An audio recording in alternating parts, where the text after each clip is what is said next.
বিসমিল্লাহিররহমানিররহিম। জাতীয় শোক দিবস উপলক্ষে আজকের আলোচনা ও দোয়া সভায় ভার্চুয়ালি যুক্ত আছেন অত্র বিদ্যালয়ের প্রতিষ্ঠাতা কৃতি সন্তান তিতাস উপজেলার সুযোগ্য উপজেলা চেয়ারম্যান পারভেজ হোসেন সরকার। উপস্থিত আছেন আমার ডানে বামে আমার সহকর্মীবৃন্দ এবং অত্র বিদ্যালয়ের অভিভাবক সদস্যবৃন্দ, আজকের সভাপতি অত্র বিদ্যালয়ের প্রধান শিক্ষক জনাব মুখলিসুর রহমান এবং আমার পাশে এবং বারান্দায় আমার প্রান্তীয় শিক্ষার্থীবৃন্দ, আসসালামু আলাইকুম। আজকে আমি যা বক্তব্য দিব আমার শিক্ষার্থীদের বক্তব্যে আমি সন্তুষ্ট হয়েছি।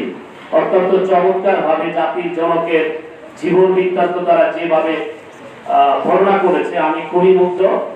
আমার মনে হয় বিগত কয়েকটা অনুষ্ঠানের মধ্যে আজকেই দেখলাম শিক্ষার্থীরা স্বতঃস্ফূর্ত ভাবে অংশগ্রহণ করেছে এবং তাদের বক্তব্য সঠিক এবং ভালো অবস্থানে আছে।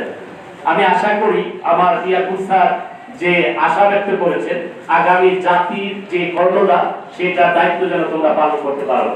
জাতির জনককে পাওয়া যাবে না এরকম জায়গা বাংলাদেশ না, সারা পৃথিবীতে কোথাও থাকবে না।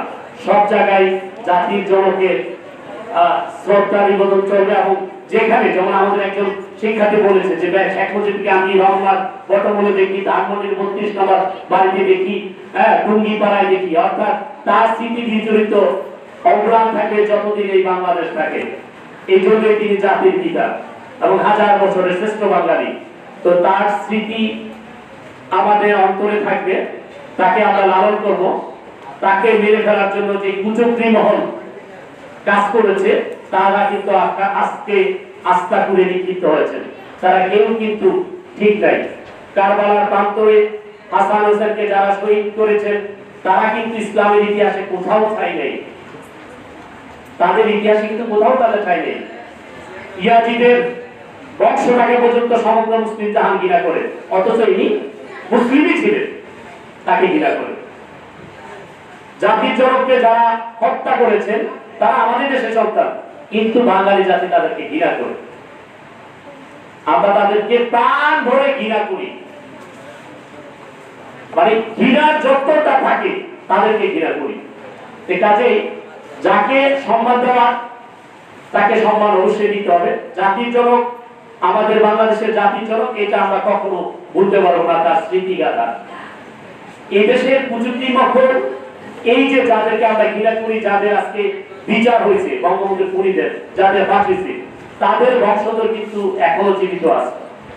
একটা কথা খেয়াল রাখবেন, যারা বাংলাদেশকে চায় না, বাংলাদেশের যখন যুদ্ধ হয়েছিল তখন আমাদের কিছু লোক কিন্তু পাকিস্তানের পক্ষে ছিল, তাদের অনুষ্ঠিত সন্তানগুলা কিন্তু এখনো আছে।